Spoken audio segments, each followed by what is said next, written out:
Now at this point, I know you're sitting there thinking, I sure hope Chris takes the opportunity to one more time remind us what the number is for the native VLAN. And I know I do hit you over the head with that, but just as a quick review with some other important points, we know the default native VLAN is VLAN 1. We know that's the VLAN an access port will belong to by default.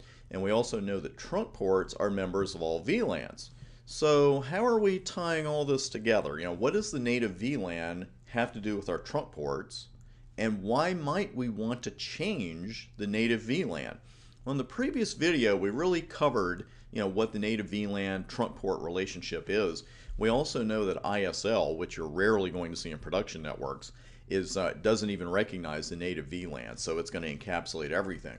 When .1Q is our trunking protocol, as it likely is, frames destined for the native VLAN aren't tagged at all. Now we know that .1Q's overhead is really, really low, but would rather have no overhead than low overhead. So when we can use the native VLAN concept to our advantage, it does save us a little bit of overhead per frame, which in turn over time saves us a lot of overhead because those little savings add up. Now in this upcoming lab, I'm going to be using the live equipment, of course, so when I noted here, VLANs 1002 through 1005 not shown in the following lab, of course you're going to see them here. I did trim them from the study guide, and if you bought one of those, thank you very much. But let's go ahead and head over to the live equipment. Now, what I've done here, and I want to give you a quick review here, although you can see a little bit of it at the top, is on both switches 1 and 2, I have put all of the non-trunking fast Ethernet interfaces into VLAN 12. And you can see here it's 1 through 10 on this 12 port switch. The other one I believe has 24 ports and a couple of gigs. And there we go. I left the gigs in default in VLAN 1 just for fun. Now, of course, in the real world, we would do some serious network analysis. You can't just look at a switch and say, okay, this one has more ports in this particular VLAN, therefore it is definitely sending more traffic. We know that's not the case. In this case, though, it's a pretty good guess. So what I wanted to show you before we move into the lab and using that command is how I did that, how I put those ports into VLAN 12. Here you want to use the interface range command, and it does take a little getting used to with the spacing. I freely admit it can be a little frustrating at first, but it's interface range, then whatever ports you want to put into your range. And what I was able to do here with one line, interface range fast 0/1 through 10, space, comma, space, and then fast Ethernet 0/13 through 24, is that I was able to put them all in VLAN 12 with one line. Two lines technically, but I didn't have to go to each individual port and type in switch access VLAN 12. That's going to get old, and even if you use the up arrow to repeat commands, you know what's going to happen. You're going to miss a port sooner or later. Now the reason, of course, I didn't put 11 and 12 in there is that they're trunking, and I don't want to change their VLAN. Let me go back to the live equipment here for a moment, and just to show you, everybody trips over the syntax sooner or later. I am not immune to that. Between the spacing and when you actually have to put the name of the type of the interface, again, takes a little getting used to, but I'm telling you, it really is worth your while. And I did the same thing here on switch 1. I went ahead and repeated the switch mode access command and just did that for fun, but you can see right there I was able to change them all to access ports. They were all access ports to begin with, but then I was able to put them all in VLAN 12 again with one line instead of having to go to each individual port. So the moral of the story, of course, is I know it can be a frustrating command, but it is worth your time to be fluent in it. Now, let's just say in this situation that we want VLAN 12 to be the native VLAN. Because we run network analysis and say, gosh, 85% of my traffic, and I'm just pulling that number out of the sky, is for VLAN 12. So it makes sense for us to make that the native VLAN because we'll save more overhead. Okay, so let's go over to switch 1. Doesn't matter in the order in which you do it, but I am going to use, again, actually, let's use the interface range command again.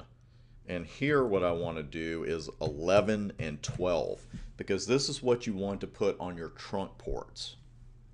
you need to change the native VLAN on your trunk port. So now I'm in my interface range command, and the command is switch port trunk. And allowed, we're going to get to that here in a few minutes, but native is what we want to look at now. And then set the native VLAN when interface is in trunking mode, all is well. And then finally the VLAN ID, and we always love that, no more options. So it's very straightforward command. There's no trickery here, no trickeration, no odd options, just changing the native VLAN to VLAN 12. So we've got that. Let's go ahead and hit enter. And I'll do a quick say, and holy cow, look at those messages. You should be ready for this. I wanted you to see this here because what happens is with trunks, of course, is that we can really only configure one end of an endpoint at a time, right? We got two endpoints we got to configure. But the second we change the native VLAN on one of the switches and not on the other one, all of a sudden you're going to see a batch of spanning tree messages. Ports are going to be blocked, you know, cats and dogs living together, horrible weather outside. It really is depressing. The first time you see this, you go, oh man, what did I do? When this happens, and it's not the only time it's going to happen with your switches, because you've configured one end but not the other, keep calm and just go to the other switch, and you're going to keep seeing these. Now you're going to get native VLAN mismatch messages. And you can see that's via Cisco Discovery Protocol right there at the beginning of the line, CDP. And of course, that's regarding our directly connected Cisco neighbors. So all you got to do is keep calm, go to the other switch, finish your config, and then see what happens. See if things come back the way they should.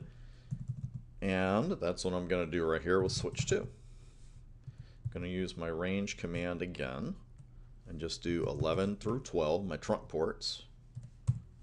And again, it's just switch port. Yep, you're going to get those. Trunk native VLAN 12.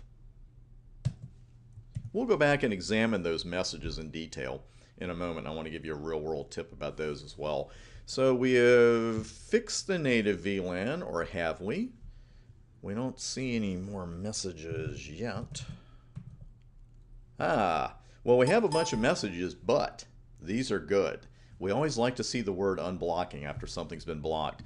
And you can see here for each one of the trunks and each one of the VLANs, VLAN 1 and VLAN 12, that it's unblocking the interface, port consistency has been restored, and that is a very good thing. And we show the interface trunk, and here we are.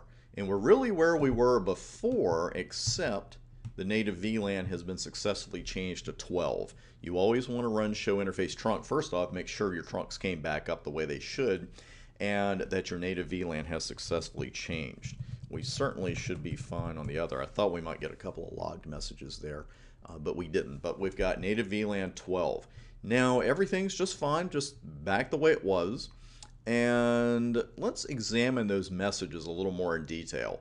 Because, like I said, it can kind of take your breath away when you see half your screen suddenly fill up with messages. So if you have a little baby anxiety attack the first time you see that, you're not alone.